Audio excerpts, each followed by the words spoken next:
Hello. Ladies and gentlemen, good evening. A very warm welcome to the investor and analyst meet of Greenlam Industries Limited. I am Shrikant Sangani, from Strategic Growth Advisor. Today we are privileged to have a management team of Greenlam Industries. The team is represented by Mr. Saurabh Mittal, Managing Director and Chief Executive Officer, Mr. Ashok Sharma, Chief Financial Officer, Mr. Samat Agarwal, VP Finance, and other senior team members of the company. This evening, the management team will take you through the comprehensive overview of the business, including the strategic insight, key growth drivers, and the future roadmap of the company. We will begin with the presentation, after which the floor will be open for the interactive session. We request all the team members in the room to keep your mobile phone on the silent mode. With that note, I would like to invite Mr. Saurabh Mittal for his opening remarks.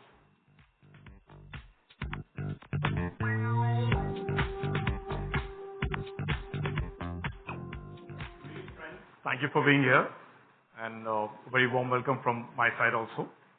I'll run you through the presentation of the one we prepared.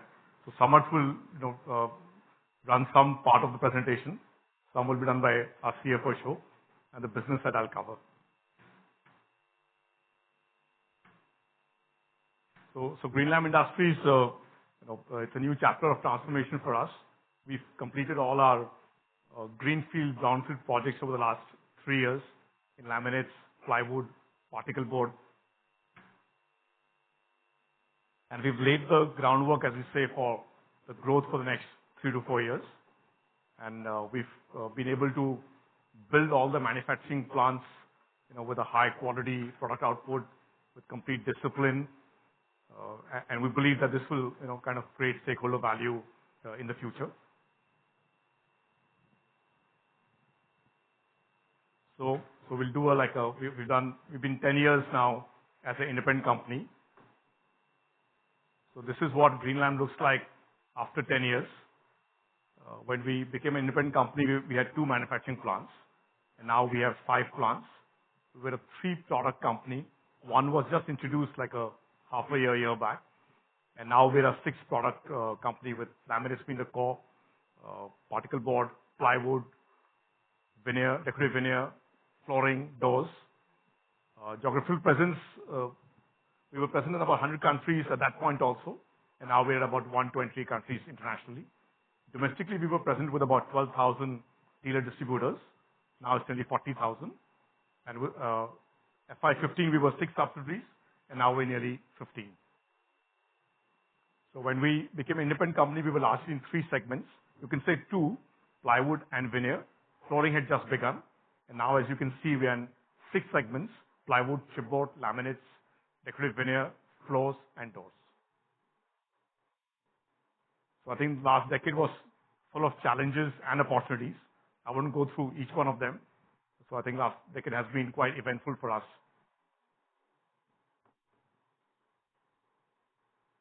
So this is like a 10-year report card of the company. FY15 revenues were 925.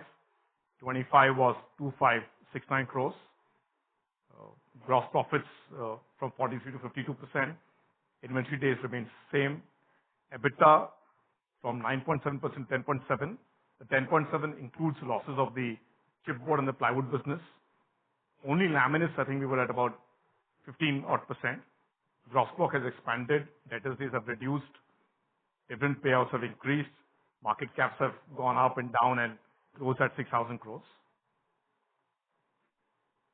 And we put a note that working capital has improved despite 3 new categories coming in, new investments, new ranges, new inventories.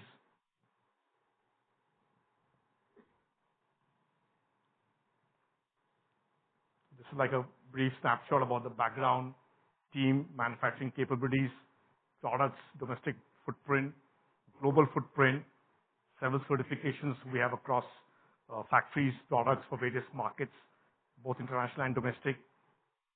The team size is nearly now 9,000 team members in India and abroad. So Greenlam now is amongst the top 3 players in laminates globally. We are India's largest exporters for 16 years. 14 years we won the award. We're the only first organized producers of engineered wood flooring, first organized producer of engineered doors, India's only integrated plant for laminates, particle boards, and compact laminates in one site in Andhra Pradesh.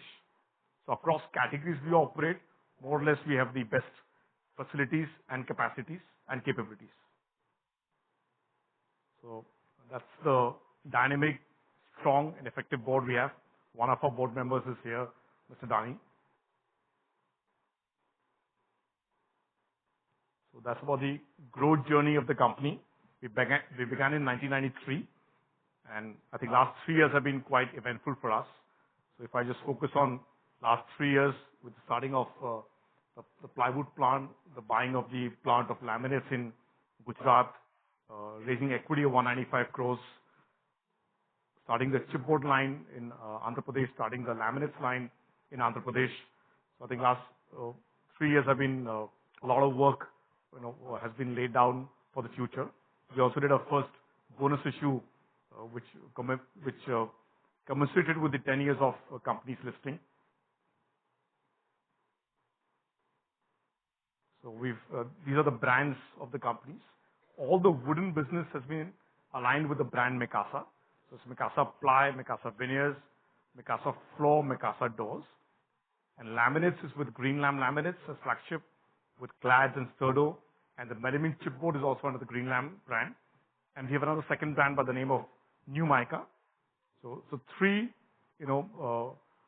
brands as of now: Greenlam, Mikasa, and New Mica. So I'm just going to quickly run through the various products we have in our portfolio. As laminates, a core business, several designs, sizes, decors in compact, in sheets, and some multiple sizes, multiple offerings, which caters to global customers and domestic customers. That's the facade laminates, which is used in exteriors. We were one of the first companies to start this product in India. Again, various sizes, various colors. That's the restroom cubicle business, which uses compact laminate as the core, with various kinds of hardware, various dimensions, various models. Mostly a commercial product, and gaining more and more acceptance in the market. Increasingly, people are moving from brickwork, and wet partition to dry partition, and the compact laminate really works well in those segments, being waterproof, being anti-fungus, antibacterial, etc. That's the particle board. We call it melamine face chipboard. Melamine because the deco paper is treated with melamine, and it's pasted on a particle board. The samples are right there. Again, various colors, various dimensions, and being one of the first large organized players in the segment, I think you'll see a lot of innovation from us in this segment. That's the decorative veneer business with natural veneer, teak, engineered veneers, again, across various varieties, various origins, various dimensions. That's a flooring product. Mostly 2 thicknesses, 10 millimeter, 15, again, various dimensions, 2 species, various coating, processes. That's a door model, which is a made-to-measure model, not a standard product. So this is customized for projects. And again, there's designer, there's fire-rated doors, there is specialty doors. And that's the plywood business. We have 5 offerings in the plywood business. And gradually we are adding markets to our plywood business. Various credentials, we just put a few of them, mostly globally, let's say comparable to any global company with the CARB certification. You can see the bottom, this NSF, this FSC, PEFC. So mostly we're certified for most of our products going to various markets globally. So that's the domestic footprint of the company. 5 manufacturing locations, 23 branch offices, 17 regional distribution centers, 2 experience centers, 40,000 dealer, distributors, retailers across the country. So this is the capacities across locations, across categories. Laminates being the core business, has 24.52 million sheets boards across 4 factories in North India, Western India, Northwest and South. Veneers flooring doors is concentrated in the Rajasthan plant. Plywood at the moment is only in South India and Tamil Nadu. That's India's single site largest plant. And chipboard is again single site largest plant in Andhra Pradesh. So all the plants are up and running. All these capacities have been built. So there's nothing, to start or to, begin at the moment, right? So all these are up and running plants.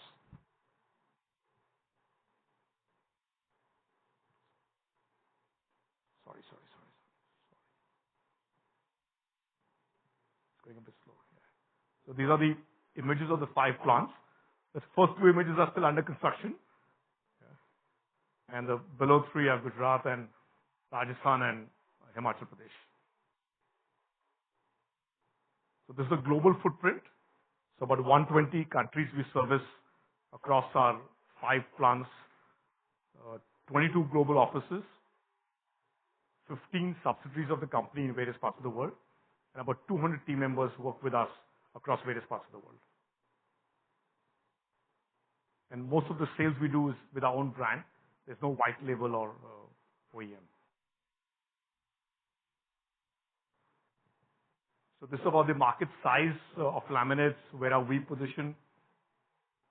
So of the 12,500 approx market size of laminates, exports is 3,400, domestic is 9,000, and we have about 17.8% share of the organized domestic market, where we believe we are nearly equal to our competitor or slightly ahead as on last year's numbers, and 29% of India's export business. If you add our subsidiary numbers, the percent increases, but this is a benchmark with on a comparable data. International revenues last year was $138 million. Total market size globally is about $8.5 billion. So part 3 is just about our prospects. So we want to talk a bit about what we've done over the last 3 years. So over the last 3 financial years, we've operationalized 4 manufacturing plants in 3 locations, which is Gujarat, Andhra Pradesh, and Tamil Nadu. So we've moved from just North Zone, the 2 plants in North India, we've moved to now West and South and obviously North. We've moved from a 4 product offering to a 6 product offering. Total capital invested over the last 3 FYs has been around 1,450 crores. And these expansions have been completed within FY25. There's been recruitment of talent. We've strengthened our management bandwidth, yet more needs to be done. And the team size is expanded across plants and sales offices and warehouses to 9,000 team members.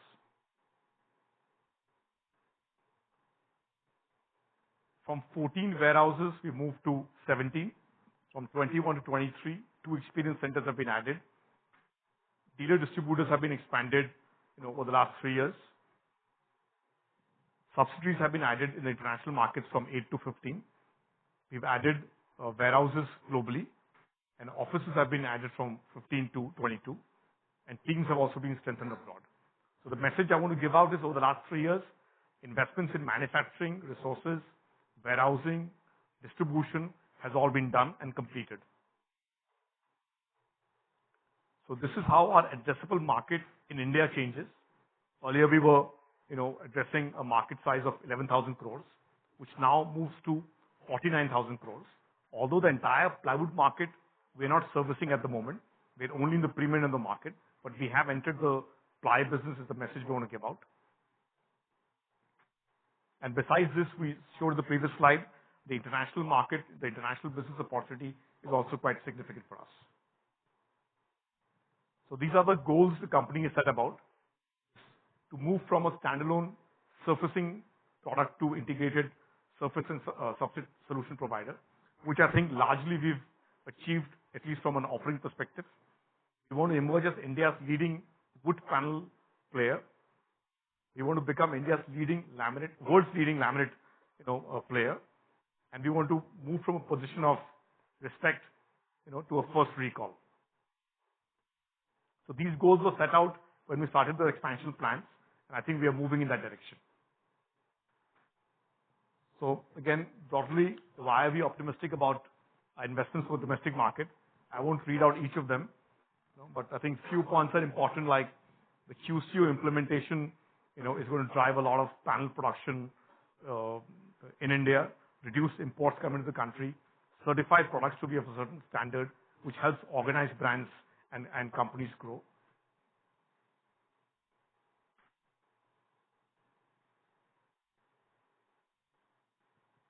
We also see a shift from unorganized to organized, within the domestic market.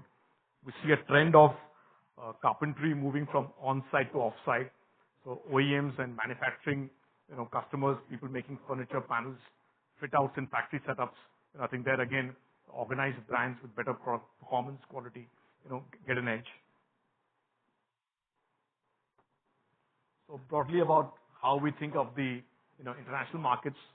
Here again, we think we have a great opportunity. We've built the base, we've built products, we've built capacities. We have 2 manufacturing plants of laminates near the port now. Globally, capacities are not being added in laminates, because cost of adding capacities, cost of running capacities, is more expensive than India. We've been able to achieve a certain quality standard, expertise in this category.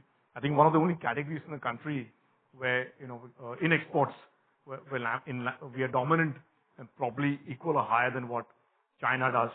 So I think clearly it's a strength of our country to produce and export laminates.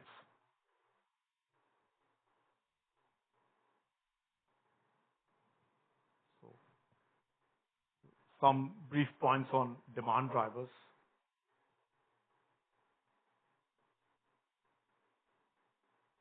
I think here again, several furniture brands want to come and set up factories in India, which again gives a fillip to domestic production. They need panels, they need chipboard, and high quality laminates. This demand of renovation cycle reduces. I think mechanized furniture manufacturing growing is also an important point to consider.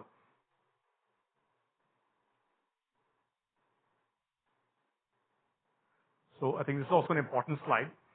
So the investments we've made until FY25 can potentially generate 4,500 crores of revenue in the next 3 to 4 years.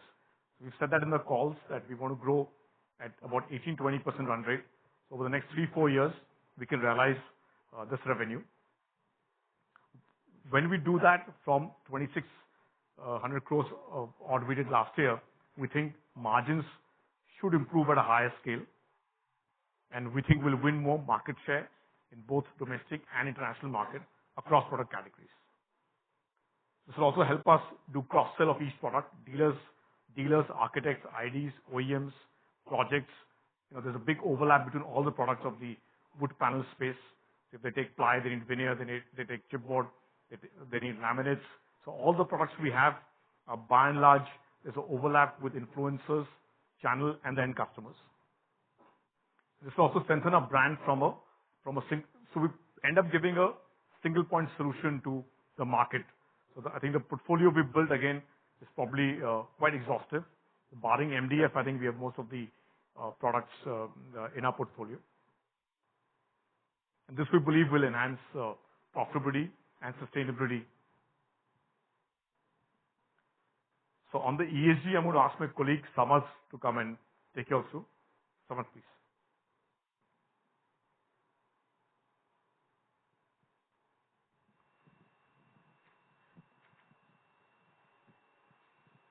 Thank you, sir. Good evening, everyone. I hope I am audible. Yeah. For ESG, I think this is nothing new to Greenlam. We have been doing ESG in a softer manner for a very long time. It's just that now we have started to think in a very deeper manner here. I'll just take you through certain things. ESG doesn't only mean the letters of it, but in spirit, a lot of things that we do inside our operations, the way we manufacture, the way we operate, and the way we sell. So, we have a very detailed code of conduct for business ethics. a vendor code of conduct which has a compliance level of across our vendors.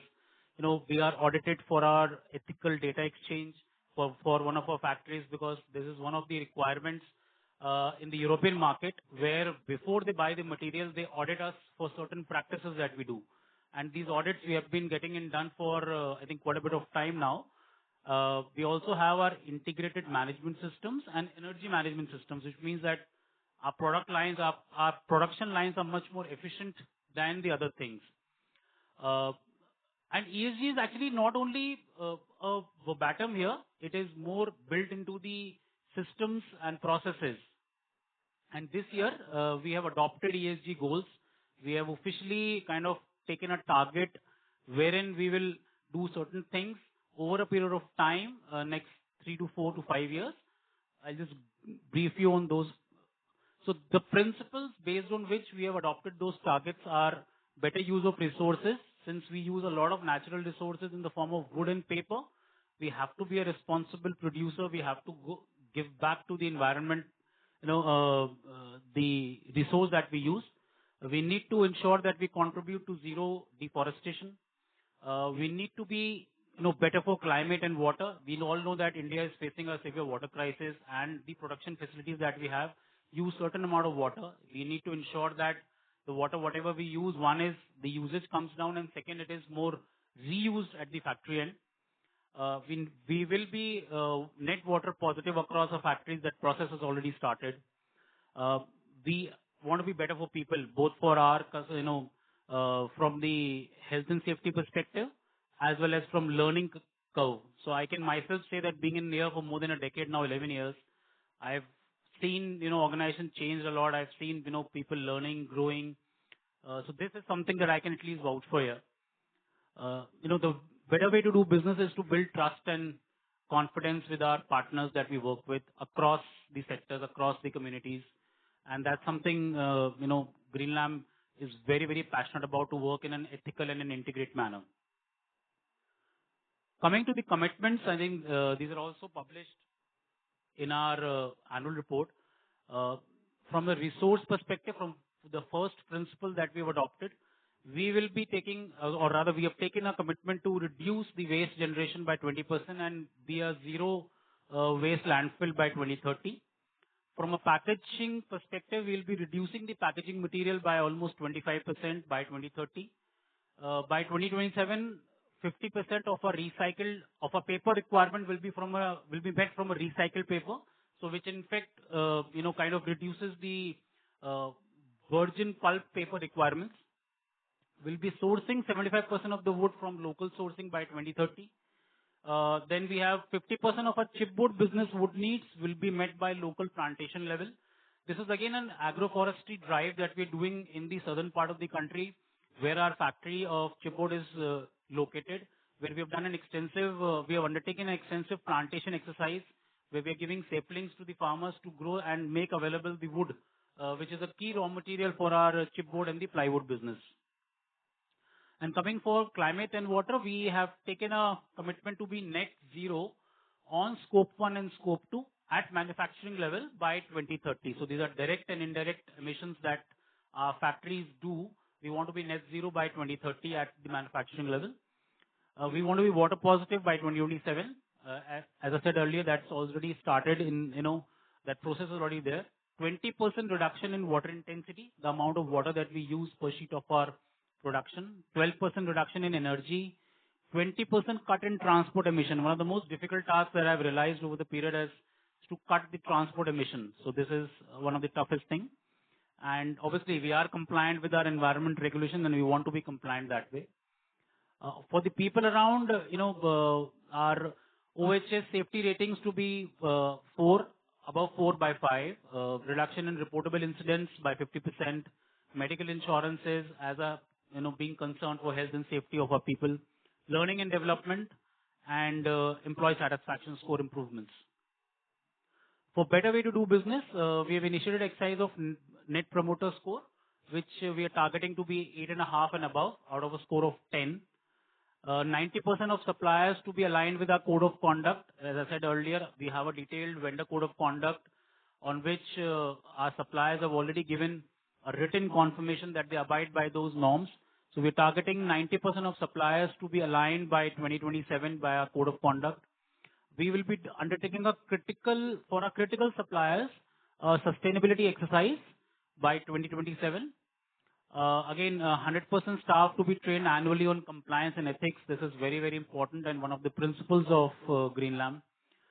Again, our leadership level ESG ratings, once we mature in this subject enough to undertake, though we have a rating now, but we want to improve that score and then we want to go all out to the public and announce that rating.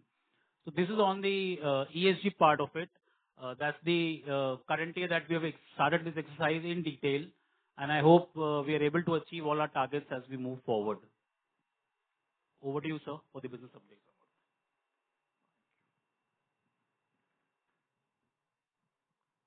So on the business update, we've largely covered the new product category in the new plant, because I think other things are largely known. So this is for the Andhra Pradesh plant at Naidupeta. So this is, like I said earlier, is the only fully integrated plant where laminates, particle board, compact laminates, all that can be produced in one plant.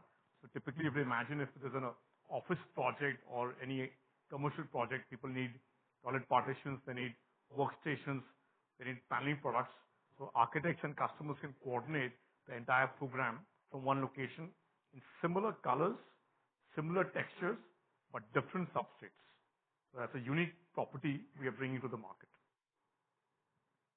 I think the other points of proximity to ports, the facility will be IGBC certified, and so I think all other things of effluent treatment plants, world-class spark detection, explosive protection system, because wood business is susceptible to fires. So I think all that's been installed. The emission control systems, massive agroforestry belt around the plant location in Andhra Pradesh, Karnataka, and Tamil Nadu. And the most important point is the location, the way the plant's been designed. We have adequate opportunities to do multiple brownfield in laminates and the board line. So we can add 3 to 5 more laminate lines in this location, and we can add 1 more board and lamination lines. So on the chipboard, this is the largest integrated and first of its kind in India. It's spread across 80 acres. 4 ports are close by to the plant location. It's a fully automated continuous press line. That's the main board line. The lamination line still needs manpower. The press width is adjustable between 7 to 9 feet, which means you can make boards, you can make more flexible board sizes, which helps customers improve their yields and reduce their wastages. It's mostly relevant for the OEM manufacturers. That's the capacity. The technology is German. So on the chipboard facility, market opportunity is about 5,000 crores in India, and we think this market will keep growing. It'll take market share from other substrate products for commercial applications. And you will see we've made some samples of chipboards with screws. We've done some water testing. We've built a new product called high moisture resistant particle board. And I think as time passes, we'll be innovating a lot in this category and bring about products, textures, which India has not seen, but is present in the European market. Currently, mostly dominated by the local, unorganized players, whether bagasse or wood, mostly Indian or Chinese technologies, multi-opening presses. Those boards have metal pieces. They don't have systems to, control what's inside the board. OEMs have been facing challenges while using the board. So clearly, I think we're competing with unorganized players, and we think we'll win market share versus them. Again, we think the awareness of the chipboard product is going to expand. Several residential usage of wardrobes, kitchen shutters at times, door infills, other fit-out panels. People will move towards chipboard as they've done in Europe. And again, demand and decision-making of furniture making, moving to organized setup, India, expanding furniture making production. So in India now, I think we have 3 players with continuous press lines. Comparable with us is only 1 player with the same European technology. So again, the offerings we have, pre-lamp boards, plain chipboards, exterior grade, interior grade, various certifications. We already achieved CARB, which is E.5, E1, E2, several ranges. All production of chipboard is with agroforestry, waste wood. Nothing comes from the forest. It's all from the farmers, from their plantations. And applications, again, furniture, doors, tabletops, office, fit-outs, shutters. Just a few images. So when I was saying we coordinate everything, so I think that's the image you see on the right side, which is post-forming laminates, prelam chipboard, compact laminates, and the edge band you see with the roll. We have built this program also, but with an outsource model. So people who make furniture get the entire program from us. So they get a melamine faced chipboard with a matching edge. So we don't have the edge band samples, but I'm assuming you all understand this, but if you don't, we can explain you. So this is the entire program which is being put, from our plant.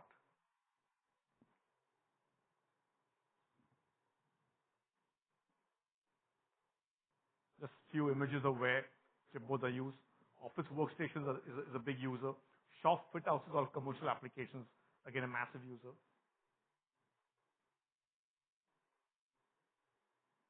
Most school furniture, people use boards for desks, tabletops. Wardrobe shutters is again a big use of chipboards. And because you get 9 feet products, you can also make taller panels. These are some tests we've done while doing some product development. Those images and samples are there. So we built a high moisture resistant product, and we made some comparisons how it fares when it's tested with boiling water. It's a bit technical here, but we have images and samples there. You can just spend some time in the corner there. I think the message is that the chipboard, if rightly done, is an excellent product in terms of performance, even in water testing. Typically, people have a perception that water testing, boiling water, the chipboard will kind of disintegrate. That's actually not the truth. It fared better than an ordinary commercial plywood and an MDF and a high moisture resistant MDF. I think the message we want to give out is we will do a lot of upgradation of the product and kind of portfolio expansion. Product developments will be done in this category.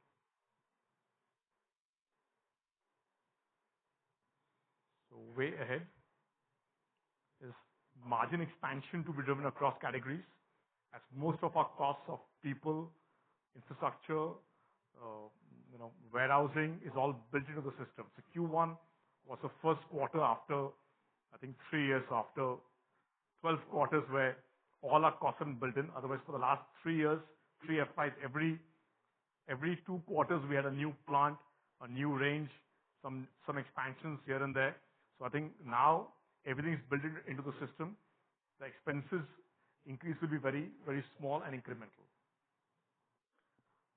Brantage and Idupeta plants have adequate space for brownfield expansion. So, like I said earlier, multiple brownfield expansion of laminates can be done in the Gujarat and Andhra Pradesh location. So we don't need to build a greenfield plant of laminates for, let's say, next 5-7 years approximately. And these expansions will come with a lower capex and incremental margins and quicker execution also. Deeper focus and expanding international presence to further strengthen our brand presence. Globally, over the last 3 years, we've expanded in various parts of Africa. We've opened subsidiaries in Germany, Spain, Poland. We have people in Romania. We've opened, an office in Saudi Arabia. We've opened warehouses in Indonesia, Malaysia. So several expansions have happened, which now I think, will kind of yield more results going ahead. Increased revenues will also expand our profitability. We bought land in UP, so in Uttar Pradesh. For plywoods and for some of the wood categories, we can't be a one site player. We'll have to expand our manufacturing base. So this is more concerning the future as this decision has been taken. We'll be leveraging technology to bring about efficiencies in customer experience and to augment growth. So several initiatives on the IT front have been taken, which again, is being executed and I think will drive a larger culture of database decision making and analysis.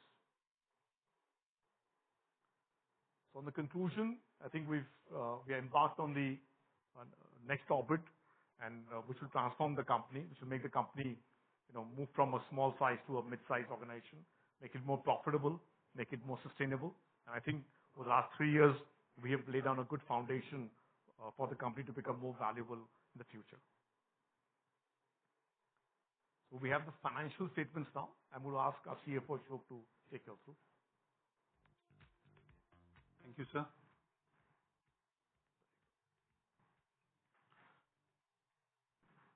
Good evening, friends. I'll take you through the financial statement for the quarter. So, though this quarter one is traditionally a leaner period compared to previous quarter, but this stood out a revenue at par, nearly at par for the Q4 level. Our domestic business grew by 22% on year-on-year basis, driven by healthy performance across all segments, including chipboard, which has the first quarter of operations. While our international business remains flat in this quarter, we see steady traction ahead. Gross margin improved by 110 basis points and stood at 53.1%, supported broadly by stable raw material cost and a softening in the timber prices. Operating profits before accounting for net forex loss of 10.6 crore stood at 54.7 crore, lower by 14.5%, largely due to initial operating cost in our chipboard as capacity ramp up is still underway. Consequently, the EBITDA margin came in at 8.1%, lower by 250 basis points.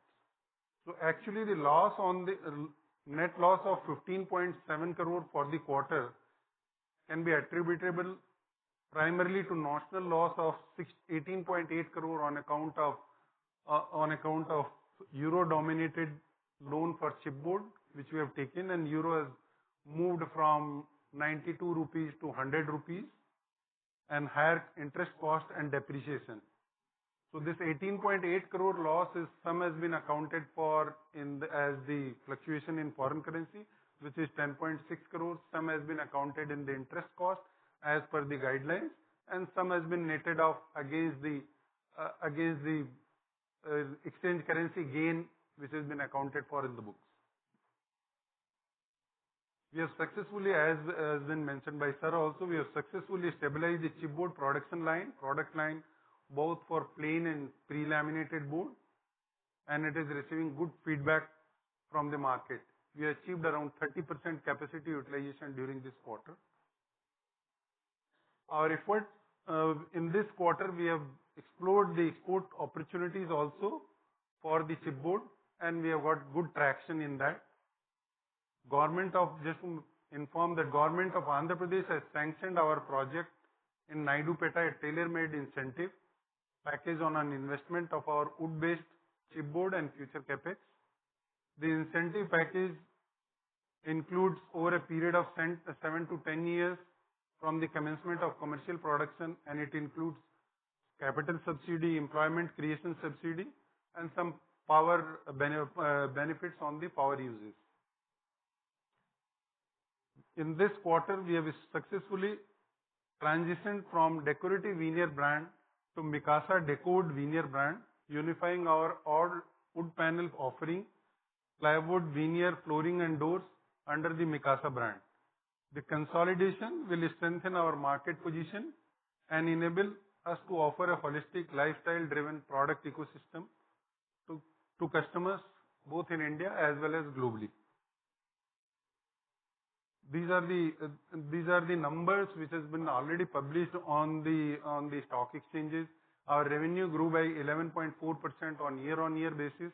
However, it degrew by 1.2% on quarter-on-quarter basis. Gross margin improved by 110 basis points on year-on-year and 240 basis points on quarter-on-quarter. EBITDA margin stood at 8.1%, 250 basis point reduction on year-on-year basis and 190 basis point on quarter-on-quarter basis. PAT was in negative 15.7 crore, as I mentioned earlier, in comparison to 19.9 crore last year, and 1.5 crore in the Q4. Moving on to segment, laminate and allied segment.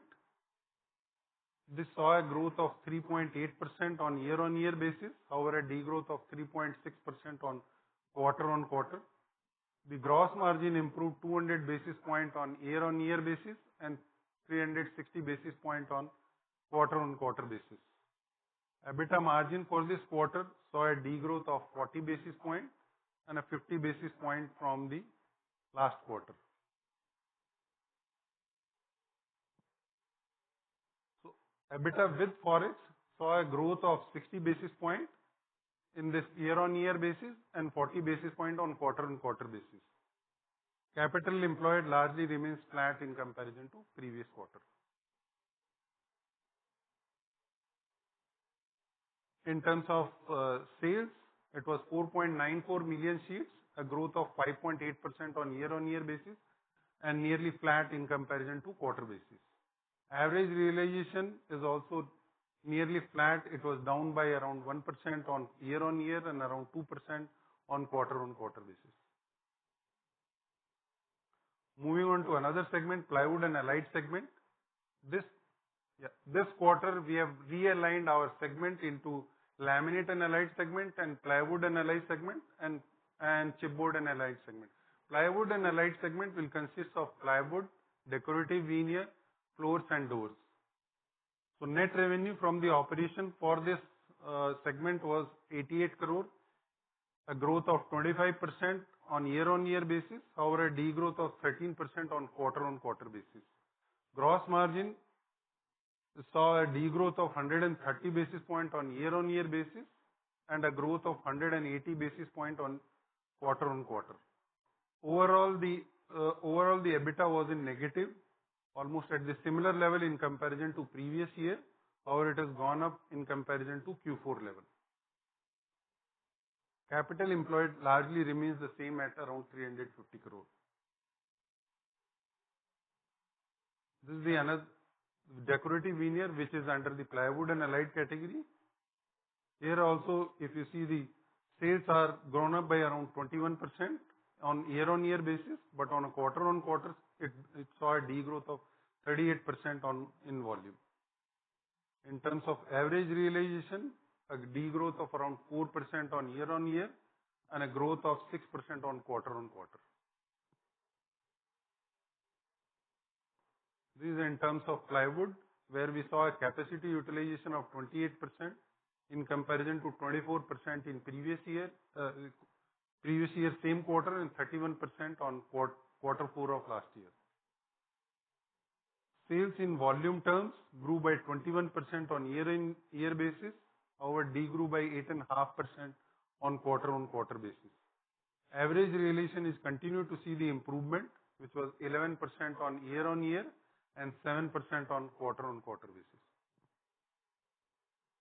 This is our newest segment, panel and allied segment. Since this was first full quarter, so obviously the figures are not comparable with the last quarter, where it had the only two months it was and the production was getting stabilized. So we saw a revenue of 31 crore in this quarter in comparison to 5 crore in quarter 4 of last year. Gross margin was at 45%. EBITDA loss without Forex was 9.8 crore, down from 11.8 crore previous quarter. However, after the Forex loss, the EBITDA loss was 25.9 crore in comparison to 7.5 crore last quarter. Capital employed was 808 crore in this quarter in comparison to 769 crore last quarter. In terms of production, we saw a 30% capacity utilization in comparison to 24% previous quarter. The sales was 14,600 cubic meter and average realization was around 21,000. This is in terms of operating parameters. If you see, the overall net working capital is improved by around 6 days from the quarter 1 last year.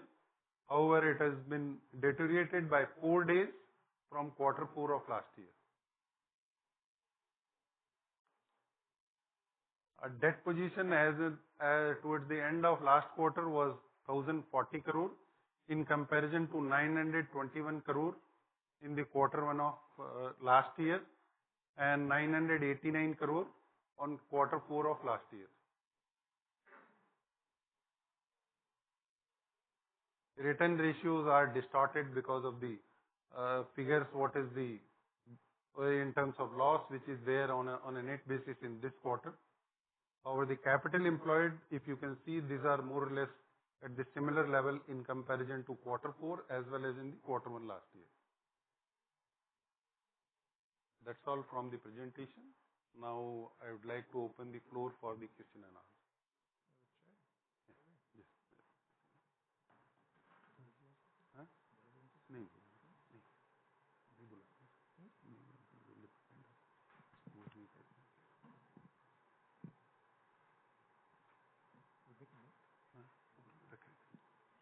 Hello.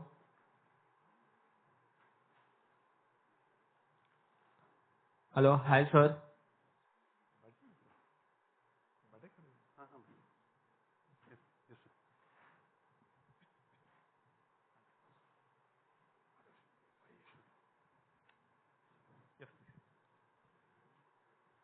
So firstly, on the guidance which you have given of 18 to 20% growth, does that hold or any change? Second, please. Guidance. Does that? Sorry? I couldn't follow the question, please. Yeah. So my question was the revenue growth guidance which you have given 18 to 20% for this year. Right. That holds? Yes, that's right. Okay. And Like you saw in Q1, domestic did about over 20%. Exports were a little bit of a challenge in Q1, but in Q2 we are very hopeful that they should go well. how has been the July so far? So July so far has been decent. I can't give the numbers, but so let's put it this way that we are on the track, or at least the attempt is to do those deliver that 18-20%. Unless something specific comes out, can't say, but that is the plan. Got it. Last question from my side. So how is the particle board return profile looking like? What sort of calculation you are doing once this plant is at optimum utilization? Right. What sort of revenue margin and what sort of return ratios will this make? So this will depend on the value mix, RM cost, etc. And when we did the project also, I think we had this discussion. So EBITDA margins on a near full capacity, assuming normalized RM cost, not very low, not very high, should be between 18 to 22% kind of a margin. So the European plants, once they cross like a 70% utilization, all your cost of production of raw material consumption, glue consumption, power consumption, fuel consumption comes down. So I think right now it's suboptimal. So I think once we cross that stage, I think our cost of production will come down on the operating side. As I was telling you through the presentation, we're also going to build some more products in the chipboard segment. We'll also innovate with designs and textures. So we're hoping to improve the value mix also, and which we've demonstrated successfully in the laminate business also. If you go back 10 years in laminates, the margins in laminates, the product offering was very basic. And through the years with new design, textures, compacts, because I think there's been a change in the profile of the product and the margins, and we hope to replicate that. And it's not something new we'll do. So this is already present in Europe, and in many other international markets on how people have moved up the ladder in the chipboard valuation. So I think at that EBITDA margin level, we've done the maths earlier.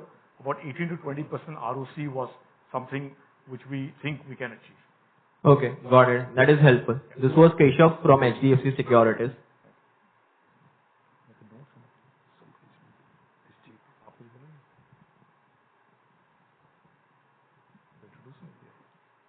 Hi, good evening, sir, and thanks for the opportunity. Just a couple of questions from my end. You haven't actually given in the presentation what has been the only revenues for plywood division along with the EBITDA loss that we're making currently. So, one, we regrouped the plywood and veneer.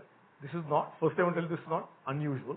Every other plywood competitor has plywood, decorative veneer, flush doors, laminated flush doors in the segment.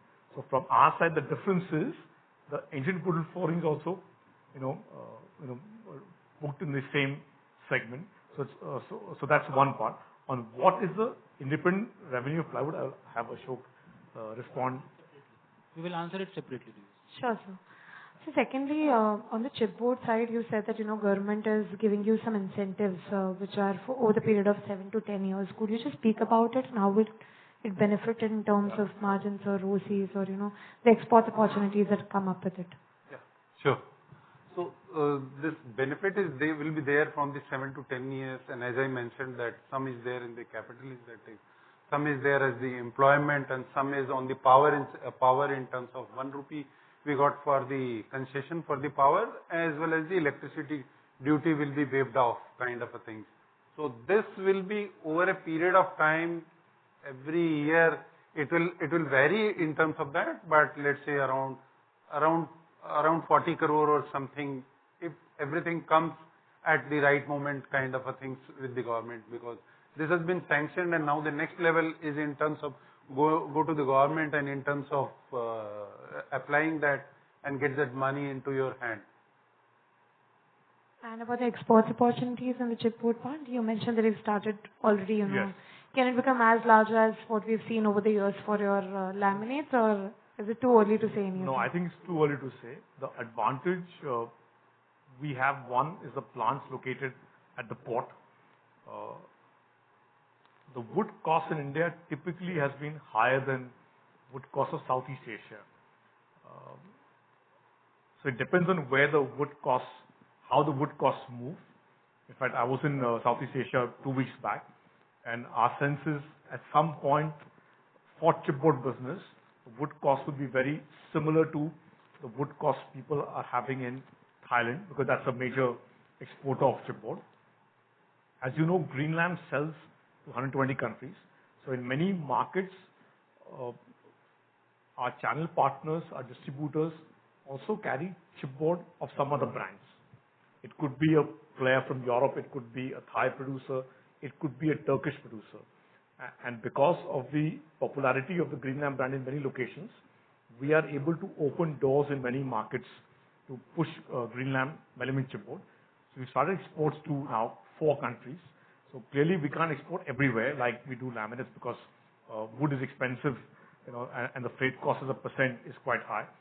Geographies where there's no local production, geographies where accessibility through the sea is efficient, I think we'll find markets in those countries. And fortunately for us, we already have some presence in those markets with the laminates brand. Either we have a channel partner, maybe we have a team. So I think that gives us a kind of a head start on that front.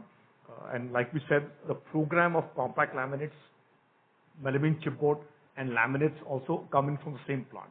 So we've seen some markets, some customers want some compact laminates, some chipboard. Again, it's very early to say or tell you how large this can become. I think this would be meaningful, for our business, but very hard to say at what level this can get scaled. But bare boards will not do much. So plain boards, I don't see will get traction. We'll get traction with the melamine chipboards, where we have strength on the design and where the product and the brand gets specified in those markets. I think that's a sense we have. Got that. Lastly, on the wood side, your peers have been speaking about wood prices going lower. Right, How right. are you seeing the scenario for your plants and your procurement? Right. And how much could be the decline from here also that we could Right. see? So on the wood, so our wood factories are in South India. One is in Tamil Nadu and one is Andhra Pradesh. Plywood for the plywood wood we are seeing is more or less stable. There's not much reduction. On the chipboard, our base is of Q4. And so versus Q4 to Q1, the buying has come down a bit. And we think Q2 will be probably similar or slightly lower. The difference between, because when you say peers, you're mostly referring to MDF producers. So their mix of wood and our mix of wood will be a bit different. In chipboard, you can use multiple species, waste wood, you can mix different species. So I think there's more flexibility in the production process. And as you can see, it's layers of product. It's not one fiber. So I think we'll have some, there'll be a different way to look at the wood cost there. But as you see things now, stable or slightly softening. We will not give you exact per rupee cost like a competition does. We're going to wait for 1 year, settle up, and give it all that. I think you could read my next Yeah, I question. knew that. So we'll not be able to do that, please. No problem, sir. Just last one, what would be your portion of pre-lam? I know it's too early, Yeah. but what would be your portion of pre-laminated at this point of time, and what are you aiming for the entire FY26 and 26? So firstly, I must tell you that typically most chipboard eventually gets sold as a laminated board. Maybe a very small percent, 4-5% gets sold as a bare board. So even if I sell chipboard to somebody else, there's somebody else who laminates it. Because there are short cycle producers, and because India didn't have enough board production, short cycle producers came up in the country who were importing boards from Thailand or Vietnam or some other place, or buying local boards. So that's the overall situation. As far as we are concerned, obviously the aim will be to sell, continuously increase the value mix to more prelam. At this moment, because we have enough capacities, we're shipping plain and prelam, but you can see that from the competition data, what their value mix is, what ours is, and you can make a guess, but it's already quite a high percent of pre-lamination that we've already started achieving. Thanks a lot, sir. Yeah, hi, Praveen Sahai here, sir, from PL Capital. So my question is related to chipboard only. That's you had said about 21,000 is a realization right now, and you are selling a bare board right now. So how is the realization difference between the pre-lam or melamine or bare board? No, we're selling both. We are selling plain boards as well as melamine boards. Even now, a melamine board percentage is quite high. I think it's very similar to our nearest competitors' data, which you all have in the market. We are nearly at that level of percent of prelam already, because we compared the data. So it's both. So the difference, so plain board and prelam is basically you put a deco paper on both sides. You can see those samples. Yeah. So typically a prelam, depending on the paper, will be 24,000 rupees a cube, and plain board, depending on the thickness, and what prices, could be anything between 13 to 14,000 rupees a cubic meter. Okay. So also you had given that the margin improvement will come with an utilization improvement. So the number you had given on the basis of what the bare board utilization only, or the pre-laminated? No, it's a mix of bare and melamine chipboard. So even in bare, until now the industry was selling only interior grade plain board, and we have some samples for you all. We've built a high moisture resistant product also, which we've not launched, full scale. It's still been a small launch in few markets. So the realization profitability will be a mix of plain board interior grade, plain board HMR, and melamine chipboard. It'll be a mix of all of them. And obviously it'll take time for us to kind of get the mix right. Right, sir. Right. Next question is plywood. You said about this year is to break even. So this is hold true, like this year? We started the plywood business in FY24. First year we did about 60 crores of revenues. FY25 we doubled to 120 crores. So right now we're present only in the premium end of the market. So with the budgets we have for this year, if that gets done, we should be EBITDA break-even, not net break-even. And now earlier we were present only in South India. We've added Maharashtra and few more states of Central India and East India, in the sales program. We still are not a pan-India brand at the moment. On the debt, any guidance how much is expected to reduce by this year? Yeah, in terms of this year, we don't foresee there is a huge debt reduction kind of a thing. We foresee this as similar to last year, even though in the Q1 this has gone up in comparison to last year, but we believe going forward it will come down and it will remain around 1,000 crore or similar to what previous year kind of a level. Since this year is still the remaining capex of around 150 odd crore need to be made in this year, but we believe from next year onward this debt should keep coming down. Right. Last question is, how much is the export percentage in laminate? So laminates approximately 50% is international business. And where it is largely? So our sales are quite diverse. So it's across several markets. But let's say if you take a top 10, 20 market would be Thailand, Indonesia, Egypt, UAE, Saudi, Germany, Italy, UK, US, Mexico. I think that's where it will be. Thank you, sir. All the best.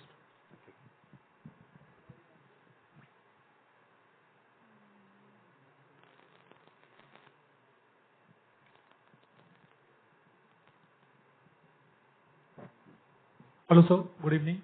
Rishabh from Anand Rathi. Just wanted to understand, you mentioned there are scope for brownfield expansion in laminates at both Gujarat and Andhra Pradesh. So any timeline when we will be expanding? And you mentioned that you acquired land in UP for plywood. Correct. So what's the scope there? What will be the size of the plant, capex, and what timelines? Correct. Thanks. So laminates, you saw we are about 84% utilization right now. And with the projections we have, it depends on when we hit a certain point where we need to expand. So with the targeted volume growth, our sense right now as we see things, in FY27 we will need to add a production line. So I think we will take it as business improves, and we have that flexibility. We already have land in both the places. So I think we'll see next few quarters and then make a decision. And in laminates we have various sizes.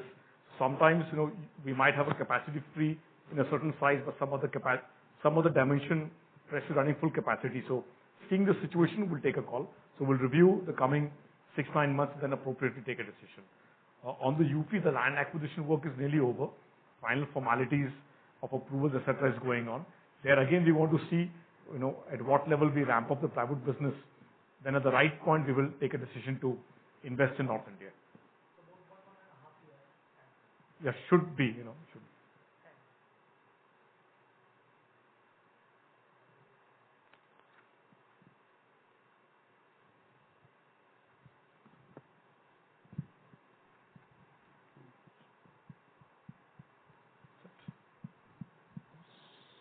Next question, please. Any?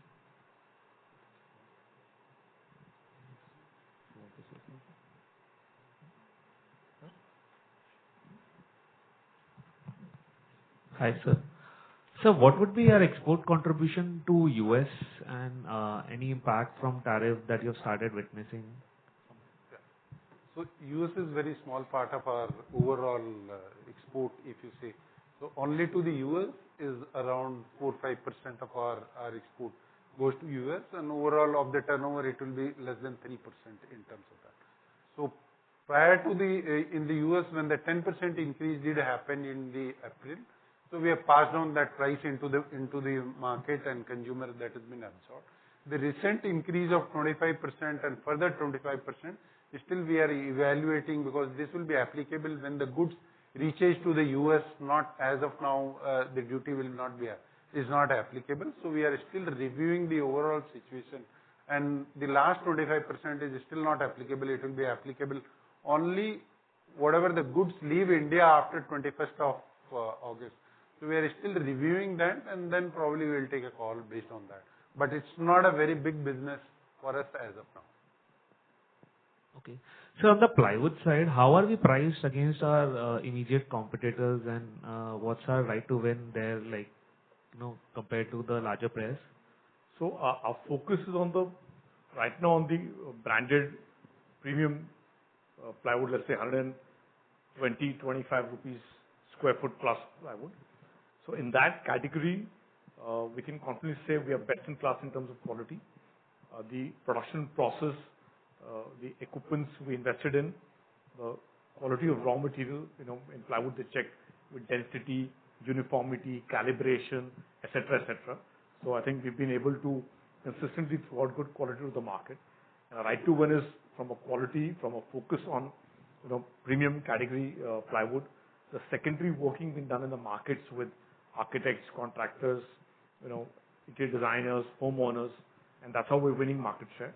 So earlier we were only, like I said, in 5 states in South India, and now gradually we are, adding into more markets. So in that segment, our pricing will be more or less equal to the number 1, number 2 player in the market. In some markets we could be 2 or 3% higher. In some markets we could be 2 or 3% lower, but in that band. So just last question. On the particle board, do you think it would cannibalize some market of MDF? So hard to say that. We've seen with our understanding of the limited understanding of the market, all the three panel products, plywood, MDF, chipboard, finally make a space, for itself. But yes, we can say that over the last few years, because of a lack of high quality boards, meaningful capacity, there was no meaningful company promoting this category. They were all subscale, plants in India. Us and one of our competitors will end up taking some share of MDF, some share of the local plywood, some share of local chipboard. The prelam chipboard market, the melamine chipboard market, I think will end up taking some share of prelam MDF in the commercial segment, because in the absence of melamine, good quality melamine chipboard, furniture makers were using a melamine MDF product, which I think there will be some cannibalization there. I guess so, but we have to see how this pans out, because the price point of melamine chipboard is approximately 30 to 35% lower than melamine MDF. From a performance perspective, in dry application, workstations or any other dry application, commercial shop fit outs, cabinetry work, it just does the same thing. The density is good, and we have made some samples. The screw holding of the product is excellent. When you kind of close it with the edge band, it looks very homogeneous. And like I showed in the slide, we are going to offer melamine chipboard with 100% matching edges, which until now there's no other company in the country which does that. And this will be stocked in our factory. They built an outsourcing program. So when we ship melamine chipboard to the customers, they'll get a 100% match of the edges, which typically in the market, no other company does a match. They put some local materials so the product doesn't look homogeneous. So with the design development we've done, with the product development we will do, and the program we are putting across with HPL, with laminates, with compact laminates, edge band, working in the market with architects, ID, specification. So I think we'll end up winning some market, from there. That's my sense. But you'll come to know when it happens. But that's our sense. The pricing would be similar to, like, how cheap would it be compared to MDF? No, so like I said, melamine chipboard will be average 30-35% lower pricing to melamine MDF, same thickness. So for many applications, the furniture makers, the contractors, large GCC office projects, will move to melamine chipboard. And also the dimension in chipboard. Again, I'm not trying to sell chipboard and de-sell MDF. That's not the objective. The sizes you can do in melamine chipboard is 6 feet by 8 feet, 6 feet by 9 feet. So you can do larger boards. So for furniture makers, they need bigger panels, which helps them reduce their wastage, use the product more smartly because it's all automated and it's a furniture setup. So I think all these things, once it gets into motion, we believe we'll win more market share. Okay. Thank you, sir. I'm Varun from B&K Securities.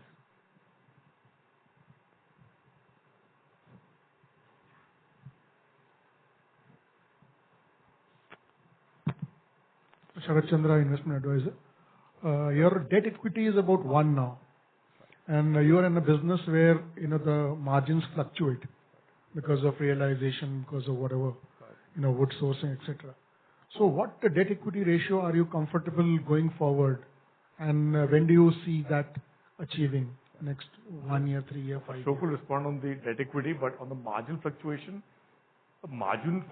you can think will happen in the chipboard business. The laminates, plywood business will largely be stable margins. And because now what you're seeing is, like we said through the presentation, last 3 years, one after the other, plants came up, capacities came up. There were initial operating losses, investments in raw material, in programs. So the margins have moved. You see the laminates margin, if you will remove the new plants, the margins have been stable and actually have been going up. So in the chipboard business, you can expect some fluctuation basis of raw material. But that also depends on how, once the entire program is put in place, we'll come to know what the fluctuations, can be or will be. And clearly, the bigger investments are behind us. As we move ahead, if the revenues can go to 4,500 crores over the next 3 to 4 years. This will drive operating margins and PAT margins. and clearly debt will reduce, and the debt equity ratio will be comfortable.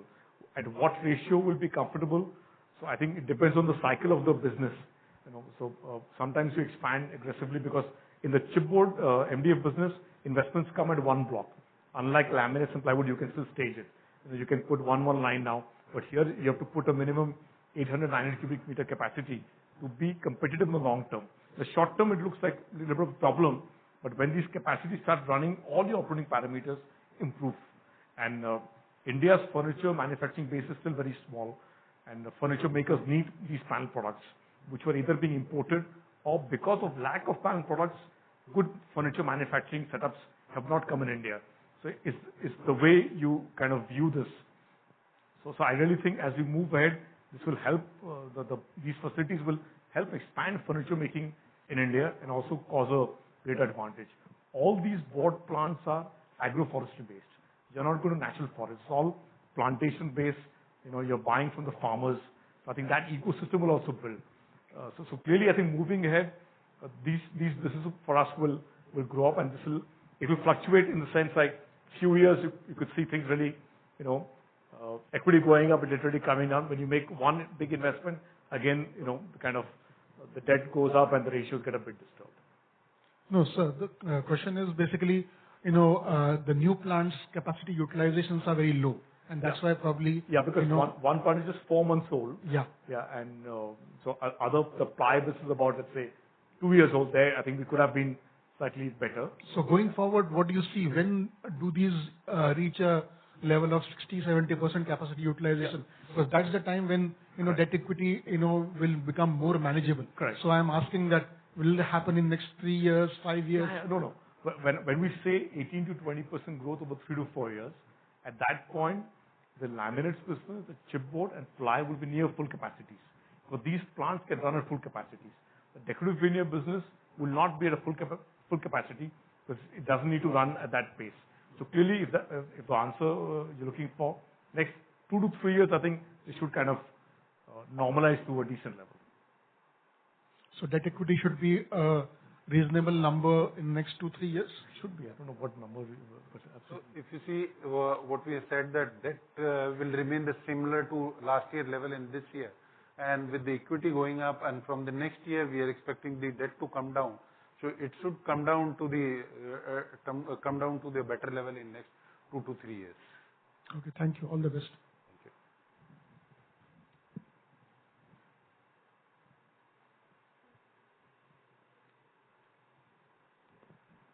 Hello, sir. It's Mahesh from HDFC Securities. My question is regarding particle board segment. What top line and utilization level are you looking for this fiscal? This fiscal? We are expecting around 40 to 50%. And when you are expect this to hit break even? It's breaking even at around this level. Of course, everything will depend upon how the raw material prices, specifically wood, behaves in terms of that. Okay. So my last question on laminate prices. So how the prices are in the market currently? Prices in the sense you are talking about? Laminate prices. Selling price? Yeah. So laminate prices have been stable. With the unorganized companies, sometimes you don't know at what pricing they operate. So we took one increase last year, I think in September. But at the moment, we are comfortable with the laminate pricing. And as you can see, gross margin went up by about 1%. So we want to build more volumes. So with the raw material cost, at least for us, is more or less stable. The value mix is quite good. So we are comfortable with the sales pricing of laminates at this moment. Okay. So that's all from my side.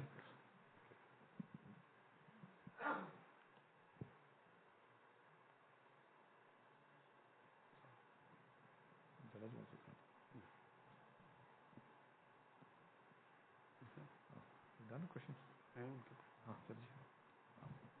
So I think if you're done with the questions, we have Mr. Dani, our independent director. He also wants to say something.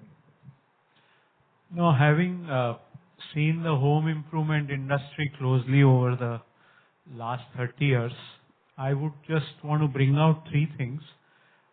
One is the rise of the OEM furniture manufacturer, whether it's the shift that you are seeing in office spaces to tourism to other infrastructure that's coming up in the country.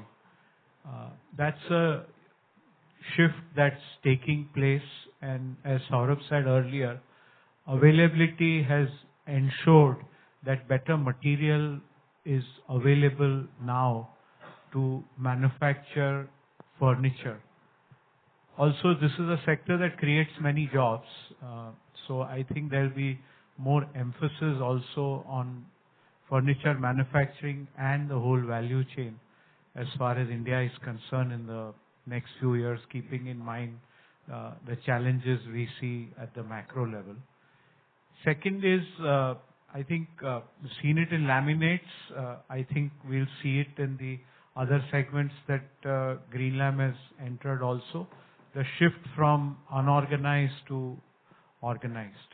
I think buying from a branded player definitely has happened in the last few years, and Greenlam stands out as far as quality is concerned, and if availability or service is ensured, if price competitiveness is there, if the service is there and innovation is there, it's possible to gain from this shift from unorganized to organized sector. That's the second thing I wanted to say.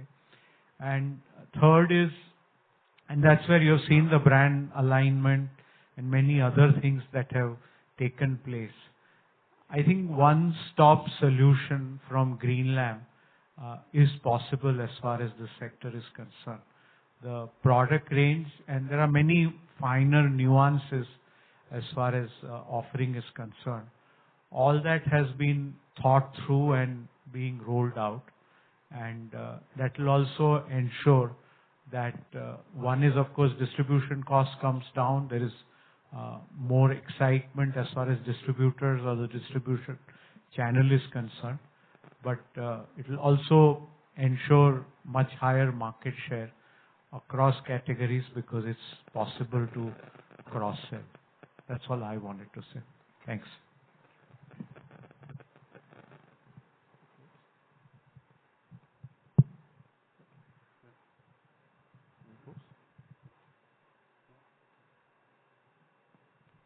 So I think with this, we thank you all. We close this Q&A session as I think there's no further questions there. We thank you all of you to taking out time and attending this. And we also invite you to the high tea which is outside there. You can also see the product samples, interact with our salespeople and get a far better knowledge of the products and their applications both. Look forward for you for the next round of analyst meet somewhere next year. Thank you so much. Thank you.